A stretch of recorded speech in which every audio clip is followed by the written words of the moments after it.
Hello, everyone, and welcome to the latest in our foundation series of webinars, this time on procurement and ESG. I'm Stuart Pemble, and I'm delighted to be joined by Carla Parsons and Dominic Taylor. The seminar will last no more than 1 hour, and there will be an opportunity for questions. If people do want to ask a question, could they please use the Q&A box at the bottom of the screen? And Carla, over to you. Hi, thank you very much, Stuart. So Dominic and I regularly work together here at Mills and Reeve. We are both in the construction and projects team at the Cambridge branch of Mills and Reeve. My specialism is in ESG, and Dominic has previously worked for various councils and is an expert in procurement. We also regularly work together on procurement, so it's great for us to be able to talk to you today about procurement and ESG, as it's something we're seeing our clients ask more regularly for advice and just general information on. So today we're going to talk to you first about ESG, a reminder of why it matters, what it is, and some of the risks and opportunities inherent in ESG. Dominic will then look more at ESG and procurement, and together we'll look at some of the considerations if you're entering into procurement and some of the things that you might see going forward in both ESG and procurement. Now, as Stuart says, we've only got a brief period of time today, but we'd be delighted to continue the conversation with you afterwards. Please put a question in the Q&A box, or please contact us. Our contact details are at the end of the presentation. You can also find them on the Mills and Reeve website, or please do link up with us on LinkedIn, and we'd be delighted to talk to you. So starting first with a reminder of ESG and why it matters. So I know that one question I've heard from a lot of people is, I think I'm doing ESG, but I'm not quite sure, or I've been given ESG as something to do and I'm having to learn about it so rapidly. So I think it's a really good time to remind ourselves why this really does matter and why it's not just business as usual. So I've put a couple of headlines on this slide to do with the Russia-Ukraine conflict and also the recent P&O Ferries sacking of 800 employees without consultation. And you may look at these and go, well, they're very different events. But what links these two major geopolitical events is that they are ESG related. So first, with P&O, you have employee rights and you also have governance. And secondly, with Russia and Ukraine, we have matters of energy, we have matters of supply chain, and we also have elements of governance. I've also picked these headlines because in many instances of procurement, you may be procuring something for a government body, or you may be entering into a procurement process with a government body, or you may be an authority yourself. And in these two instances, the government has made it clear that they will not tolerate certain behaviours. So it's worth noting that the government is really taking ESG matters into consideration, so they will impact on procurements. And only on Monday, we had a new procurement policy note 0122 on contracts with suppliers from Russia and Belarus. So it's something the government is taking seriously and you need to think about as you're going through the procurement process. And it's something, like I said, it's not business as usual. It's something we really do need to consider. So stripping back to what is ESG? Well, quite simply, environmental, social, governance. The E covers environmental, covers matters such as pollution, natural resources, climate change, net zero, land rights, and so on. The S for social covers matters such as employee rights, human rights, well-being, diversity. And governance is all those policies and procedures that underpin the E and the S, your company culture, your how you deal with corruption, bribery, and so on. And ESG is about moving from a very profit-focused, shareholder-exclusive model to a much more inclusive stakeholder model of doing business, that looks at each of the issues of E, S, and G. Now, those issues of E, S, and G run throughout your entire business. So they need to be looked at together. And I often say to clients and to people watching webinars that you should really think about it as your organization's DNA, because it underpins everything you do and it sets the standards and your values as a company. Another great thing about ESG is it's a fantastic risk management tool. So ESG really started in the investment industry, in the finance industry, where they used ESG to assess different risks in products, investments, and so on. And it's now become a tool by which we can assess risks and opportunities in businesses as well. So let's look at a few of those risks. Now, I always categorize the risks really under legal, financial, and reputational, because those for me are the key risks that ESG can help you mitigate. So starting with legal. So in 2015, we had COP21, which was the Paris Summit. And since then, we've had over 100% increase in legislation and regulation. And that's on a national, international, and supranational level, both at mandatory and voluntary level. And that includes things like the Modern Slavery Act. But this shows no signs of slowing down. And on the 6th of April, we'll see new disclosure regulations come into effect for many large companies and corporations. And in the US, the SEC have announced that they are going to, they wish to introduce a framework for disclosure. We've also seen an increase in litigation related to ESG, mainly against mainly against governments and governmental organizations for their climate change obligations. But we're also seeing litigation against companies such as Shell, Nestle, and British American Tobacco for various ESG related issues. So the second risk is financial. So I really like this quote. It's from a research project from a London university looking at bank misconduct.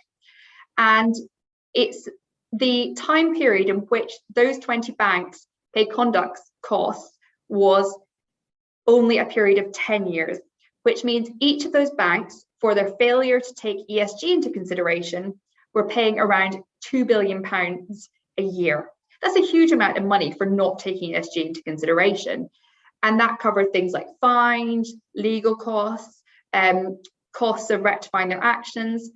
But there can be other things like fall in your profits when you're not taking ESG into consideration and people don't want to work with you or buy from you as a customer, or potentially you don't get business if you're entering into a procurement, and you can also see your share value fall. It's also really critical to think about this if you're entering into a procurement, because you run the risk that when you have to release financial information and data, it looks like you're not somebody that an authority or an organization would want to contract with. So really worth thinking about the fact that ESG can really, not taking ESG into consideration can hamper your financial standing. And there's also various financial products that you'll have access to. Oh, sorry, I've gone back. Excuse me. That you'll have access to if you are an ESG compliant company.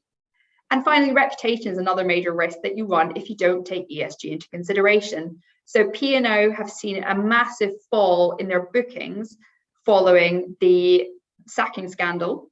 Many other companies such as Volkswagen and Dieselgate have seen their reputation tarnished. Now, when you're entering into procurement, there will often be a requirement that you do not do anything which will damage the reputation of the organization you're contracting with. So they won't want to work with somebody who has a tarnished reputation. But equally, with risk comes opportunity. As I said, there's much more access to financial products if you are ESG compliant. There are not only are investors and banks looking at the at ESG to make decisions on whether they finance or invest, but there are various ESG compliant products out there that you'll have access to, such as green bonds, blue bonds, social bonds. And that is also incredibly useful when you're trying to find financing for a project.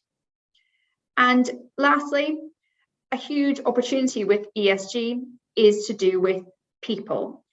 So there is increasing evidence that people want to work for companies who are ESG friendly, who are sustainable, who have values that align with their own. And by doing so, you stand yourself a really great chance of bringing in the best people and retaining those people. And that's critical when you're trying to enter into contract, whether you're on the authority or organization who is procuring for contracts, or whether you're on the side where you're contracting with an authority or organization, you'll have those best people in place to make sure you get the contract right. So you can win the contract, so you can manage the contract, whatever it needs to be. So that's my summary of what ESG is. So hopefully that's a good reminder. And I'm now going to hand over to Dominic, who's going to talk more about ESG and procurement. Thank you, Carla. Good afternoon, everyone. It's great to see so many people here.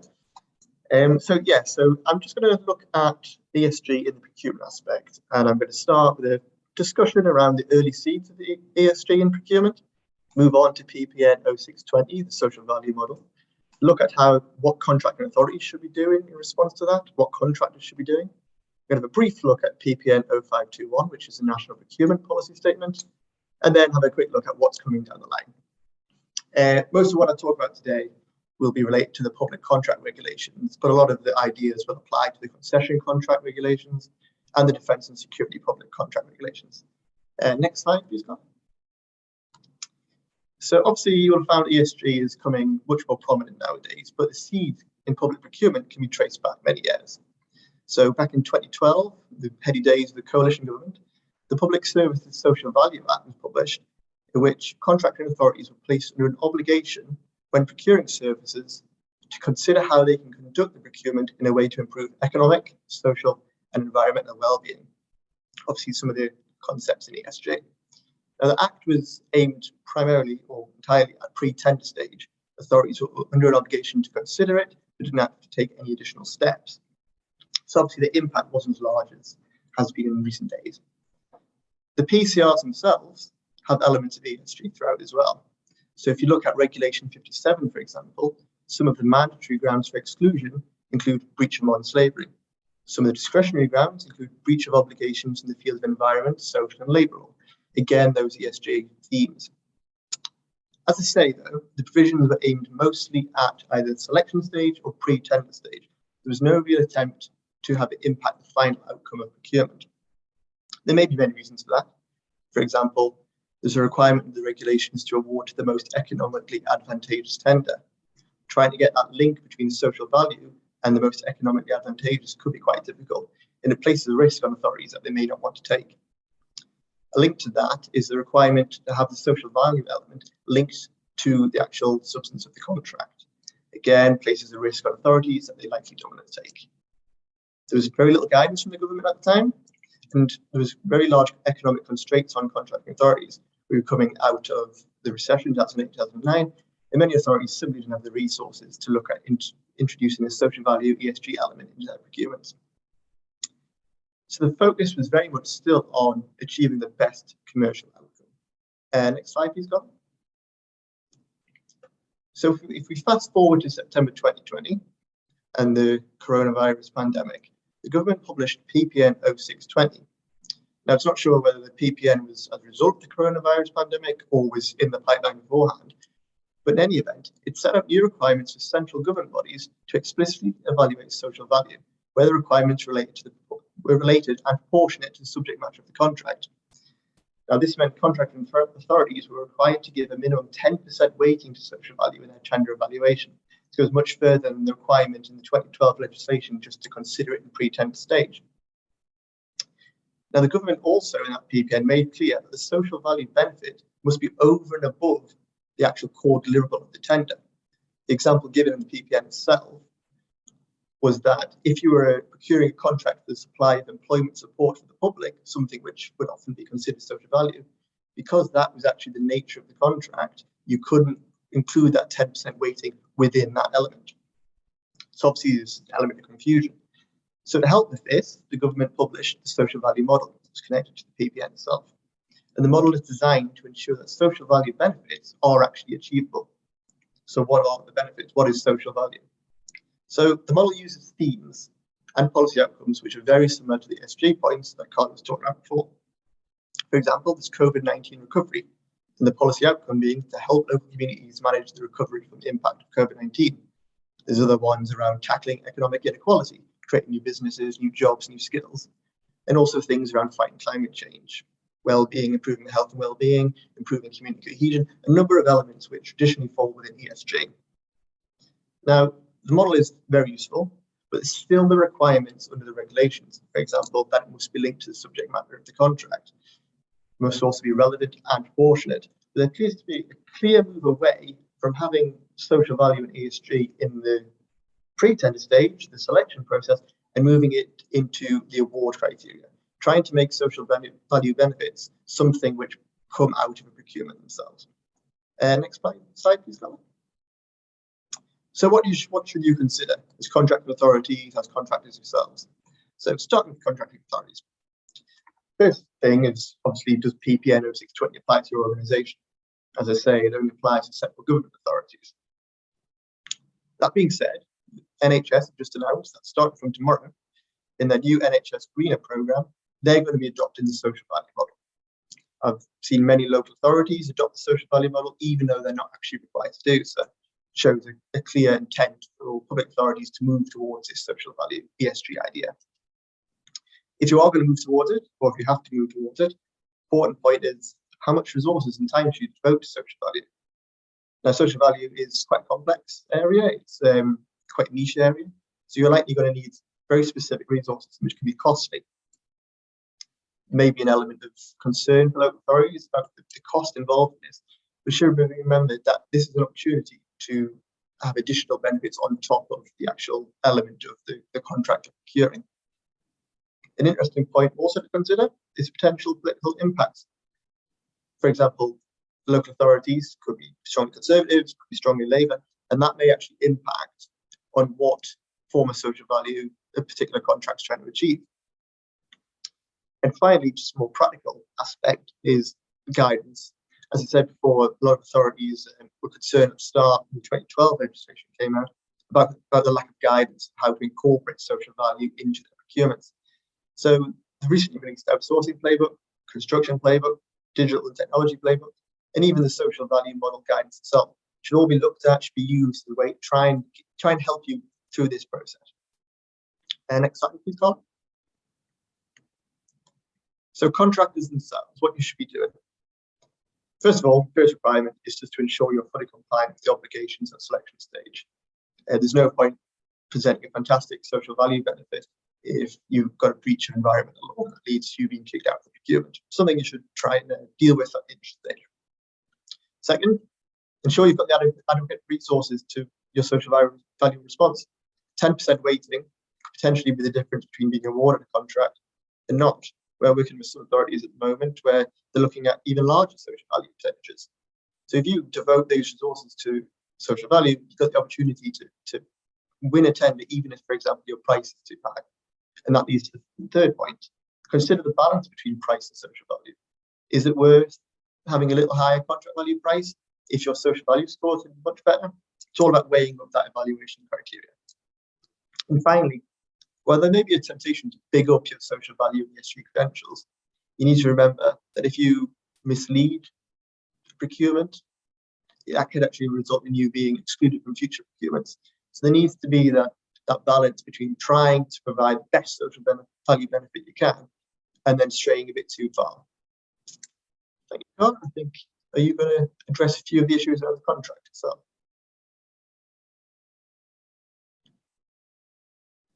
We done your side on authorities because I don't know whether I skipped past that by accident. Yes, you touched on it. We done it. Okay, fine. Okay, perfect. Great, thank you. So I'm going to look at some of the considerations you might want to think about at contract stage. As Dominic touched on, it is not a simple matter of just saying you want to do something ESG related or social value related.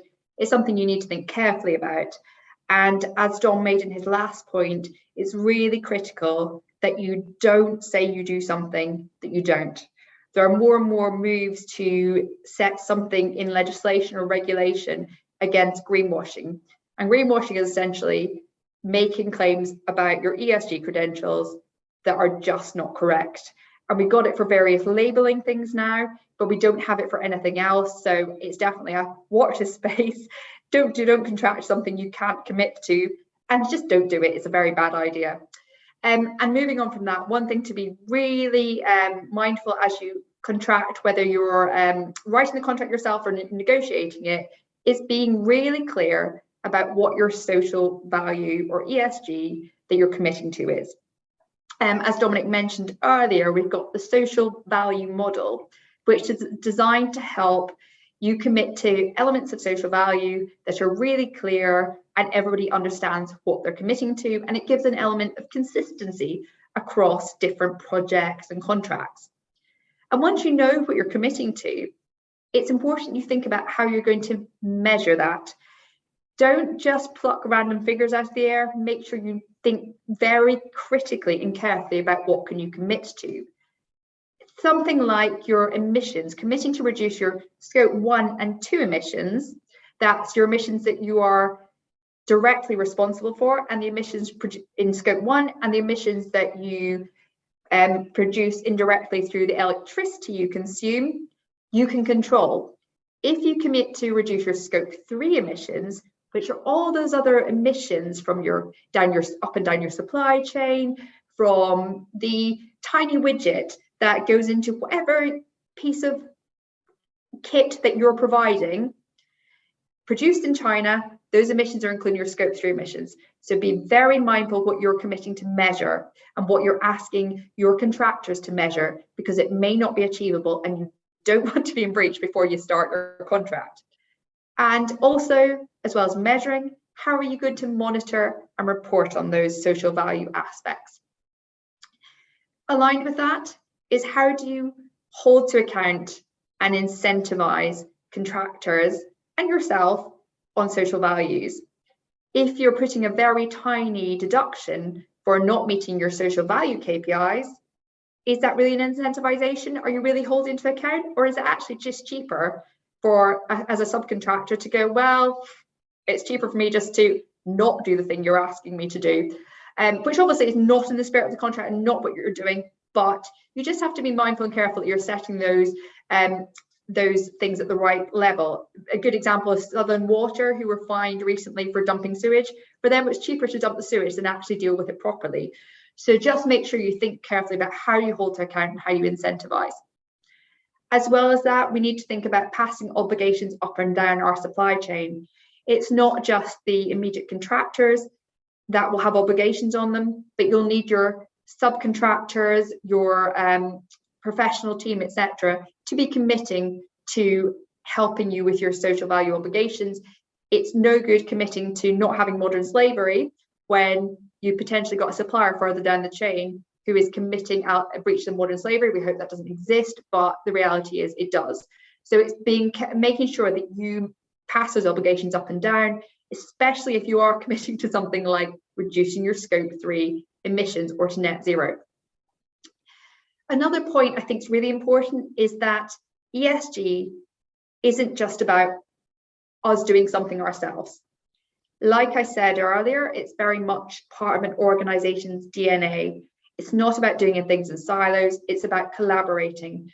So think if it's potentially something to collaborate on your contract across between the parties. So for example, do you share best practice? Do you have a forum where you share knowledge and help each other to achieve the best possible outcome? Because there'll be some great ideas that you perhaps as an authority, as an organization or a contractor haven't considered, but the other party might have. And finally, my last point on this would be to be mindful that ESG is a movable feast. We are seeing it developing at such a rapid pace at the moment. And things that 5-10 years ago, we weren't really thinking about, we're very conscious of now. Net zero is a great example. Of course, ESG isn't just about climate change, but it's the one that everybody is talking about right now. Think back 10 years ago. Net zero was not a buzzword. Net zero was not something we were all au fait with. We weren't thinking about it. It's now in legislation that we have to reach net zero by a certain point in time. And most companies have their own obligations to reach net zero, many by 2030, everyone by 2050. But it means that we have to be mindful that in future we may have to vary our obligations to include things. So while it's not something you'll be doing now, it's just something to think of during the life of your contract. And so that's where you are now. And Dominic's now going to talk to you about some of the things thinking about going forward. Thank you, Carla. Yes, so just recently, just previous year, PPN 0521 was published, which introduced the National Procurement Policy Statement. Now, this statement applies to all authorities, not just the central government authorities.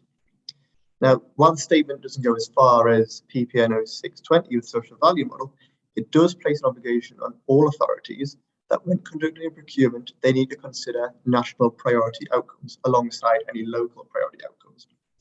This includes, they give examples, creating new businesses, new jobs and new skills, tackling climate change and reducing waste, and improving supply diversity, innovation, and resilience. Again, some of those ESG themes.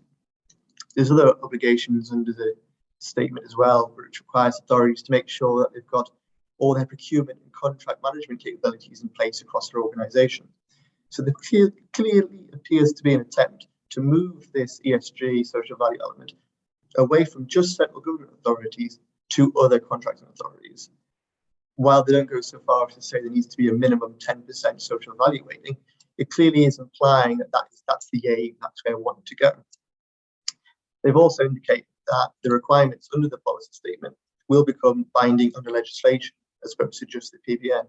That will come in the new regulations, which are coming down the track soon. Carla, next slide, please. So what is coming down the track? It's likely that PPNs will continue to come down.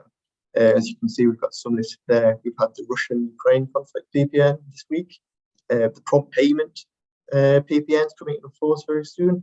There's carbon reduction plans PPNs. They're more than likely to continue coming.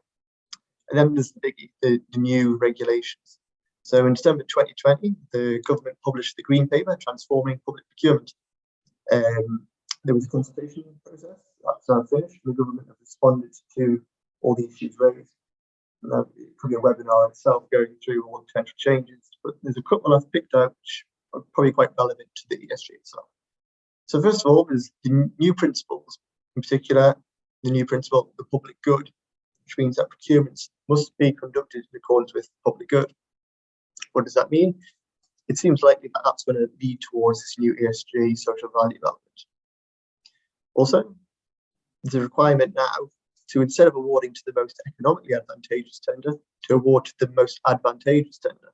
That removal of economic appears to suggest that ideas around ESG, social value, those goods, those ideas will be included in the procurement process. There will not be a requirement to show proof categorically that it's the most economically advantageous.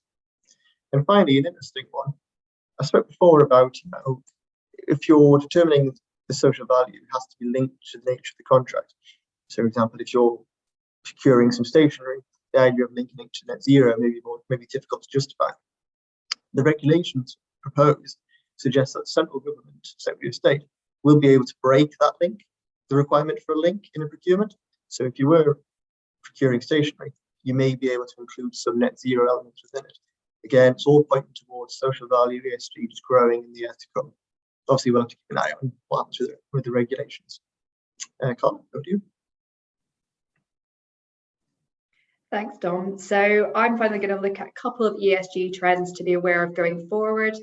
These are not exclusively procurement focused as the ones that Dominic has just focused on, but it is things that are worth being aware of as they're coming down the tracks or they're about to hit us in the next few months. So first, at the moment, the disclosure of climate-related obligations and metrics have very much been on an comply or explain basis. So either you comply with them or you explain, and many companies on a voluntary basis have been disclosing their climate-related, have been making climate-related disclosures.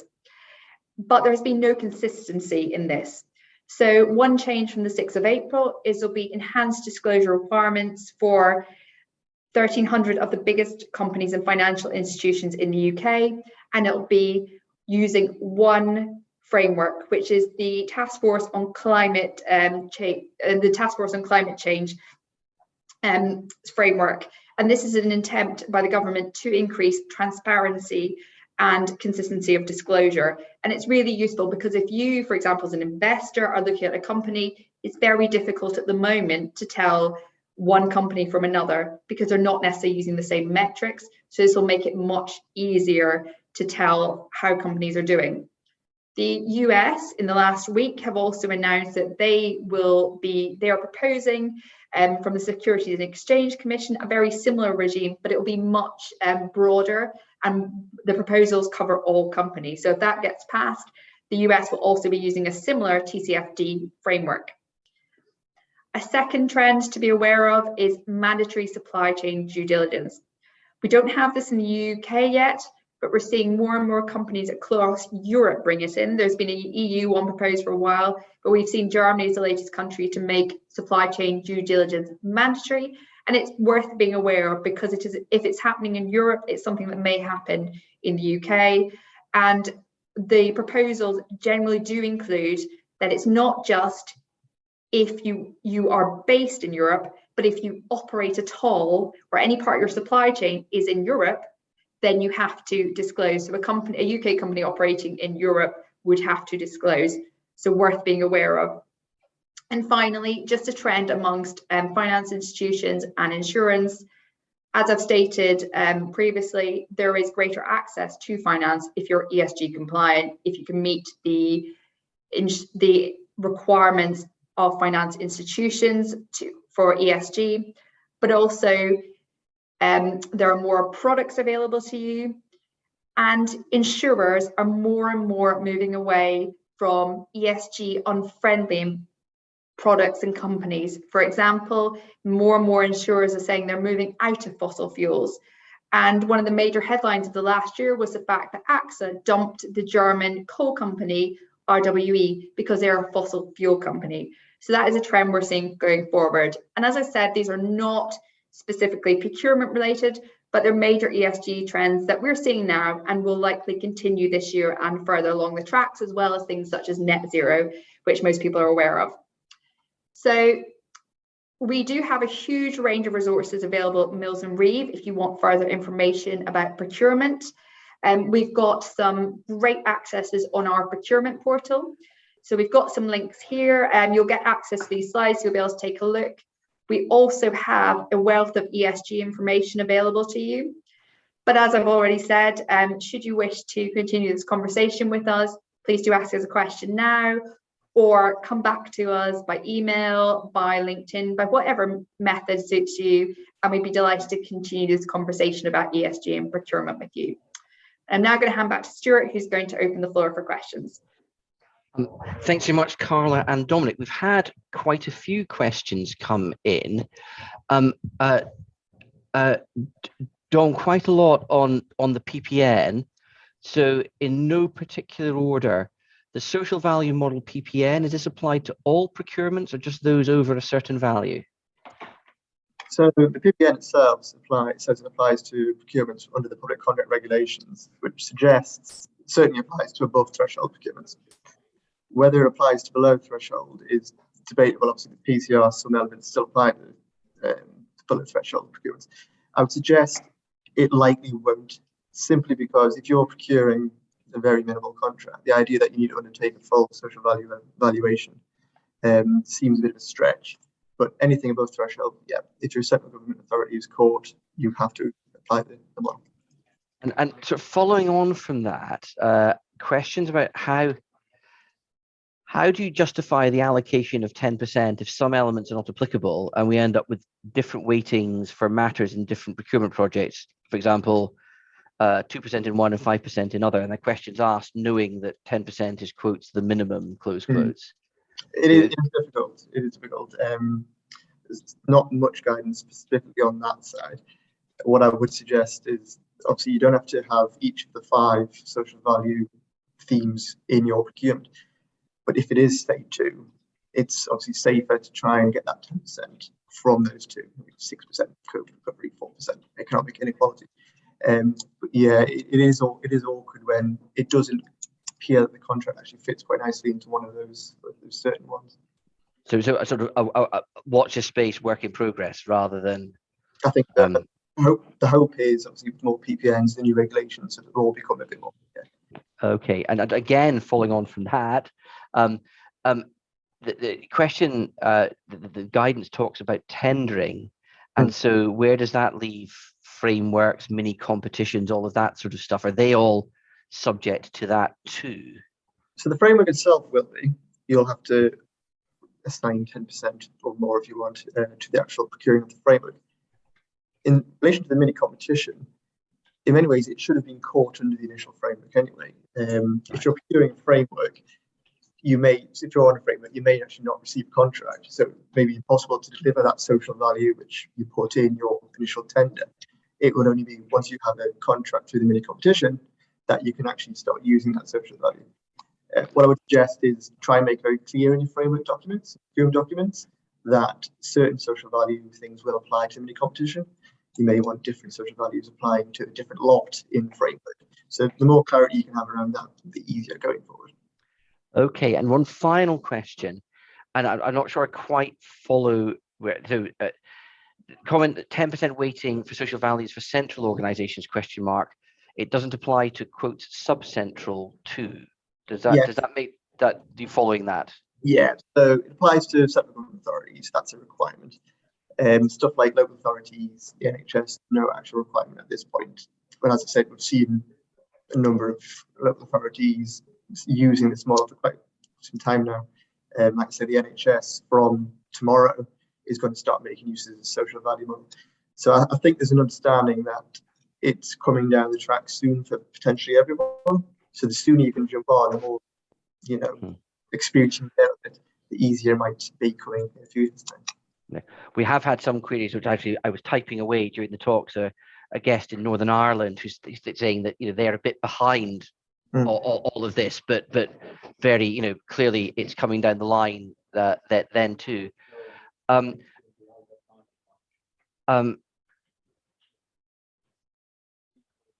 One sort of further thought really for Carla now. So lots of what you think is happening, should happen, and could be happening. If this is a dumb question, what happens if it doesn't happen? What happens if it doesn't happen? Yeah, it's a good question, and I think so there's a couple of different elements that I think are worth considering. It's first that in many aspects we don't have a choice on this. So things are being mandated by the government. For example, net zero. As a company, you have to try and get there. So you don't really have a choice. You have to work with your suppliers. You have to do things to try and get there. There are other things that are your choice as a company. You can set your proportions for example, you could set a target for law firms. You can say we're going to target to get 30% of women, so 40% of women, whatever it's going to be, to increase our diversity. So I think really a lot of it depends on what you as an organization wish to do. But it's thinking about those risks and those opportunities. So what if we don't do this? Well, as I said, there's legal risk to not doing it because there are regulations that we have to comply to. There's financial risk and there's reputational risk. And as more and more companies move in this direction, it means that you're closing yourself off to opportunities that would be available to you. But I think from a personal perspective, what I'd say is that to me, it feels like the right thing to do. And things like climate change and net zero, we're in a climate emergency. We can't not do something about it. So some of these things, they're either mandated, they're what you set as a company, but open your opportunities and cause more risk if you do or you don't do them. And some of the things that kind of on a personal level and also just on a social level, you go, actually, we do need to do it because we don't really have a choice. So yeah, I guess that's my answer in 3 different strands, Stuart. Thank you. And Dom, back to you, more perhaps sort of technical question. One guest is used to, they work in a clinical services background, they use peppering social value throughout their questions. Does this now need to be a separate matter?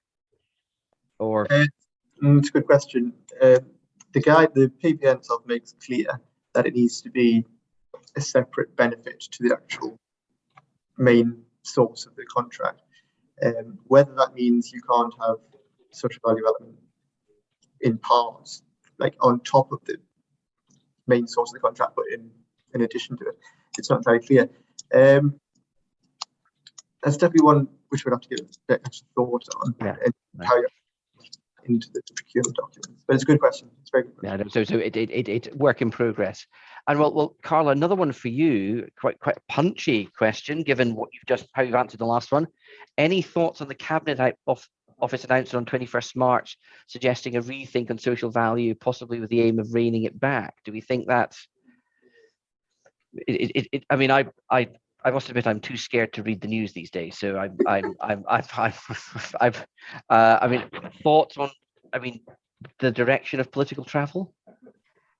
Well, as Dominic alluded to, it really can depend which government you have in place and their views on it. I do think that the general consensus has been that the government could do more. When they talk about green financing, it's quite light touch, and we could definitely see more. I think quite a lot will depend on what happens in the US and in Europe going forward. In the UK, we always try to have the gold standard. So if we see legislation coming from Europe, we're probably going to go beyond it. But I think it remains to be seen. It's a really good question. I think it's a lot of wait and see at the moment. We had the PPN on Russia and Ukraine come out on Monday. It was not as strong as we were expecting it to be. It is consider your supply chain and terminate contracts if certain things apply. And in some instances, you can't. So that's definitely a much more watered down approach than we were expecting, given that Sajid Javid's announcement was that the NHS should break away from Gazprom. So I would hope that social value wouldn't be watered down, but that's my personal view. I think it'd be interesting to ask Dominic, because he's worked more in the procurement area than I have, his views and what he thinks the direction of travel is. But from an ESG perspective, I'd hope it wouldn't be watered down. But I think a lot of it depends on various political movements. That's a very good point, actually, Carla. I was just discussing with a colleague the other day that procurement's becoming a lot more politicised than it used to be. So if we go back to that most economically advantageous tender, it was very much a quite cold analysis. What is the best value for money, etc. We've seen in the past couple of years a lot more PPNs, a lot more of this sort of the government's view on a particular issue impacting on the procurement process.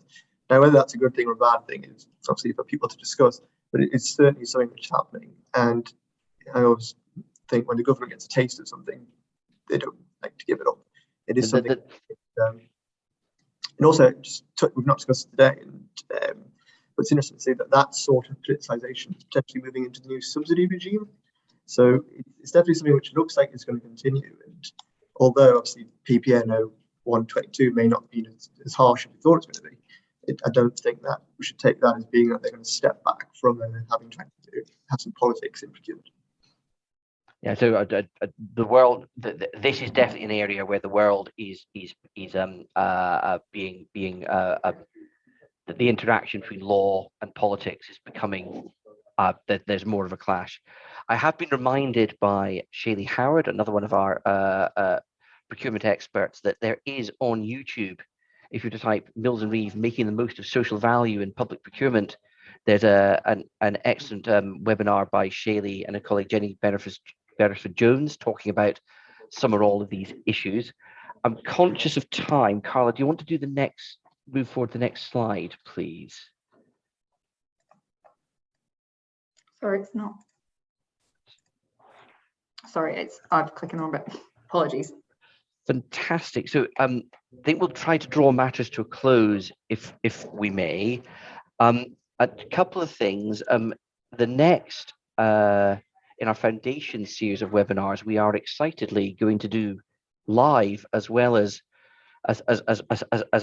virtually. That seems very 2019 doing something live, but we'll see how we'll see how that goes. So the dates are there: Tuesday the 21st of June from 8 a.m. in our Cambridge office in person, and Wednesday the 29th of June from 4 o'clock in the afternoon online. And invitations will follow shortly. Next slide, please, Carla. And finally, you will all be sent a feedback form when you leave the webinar. Do please fill it in. I've already had feedback on the quality of the microphone, so thank you for people who gave that. And I'd just like to thank Carla and Dominic for their time, for everyone for taking the time to enjoy the webinar, and wish you all a very good afternoon. Thank you very much.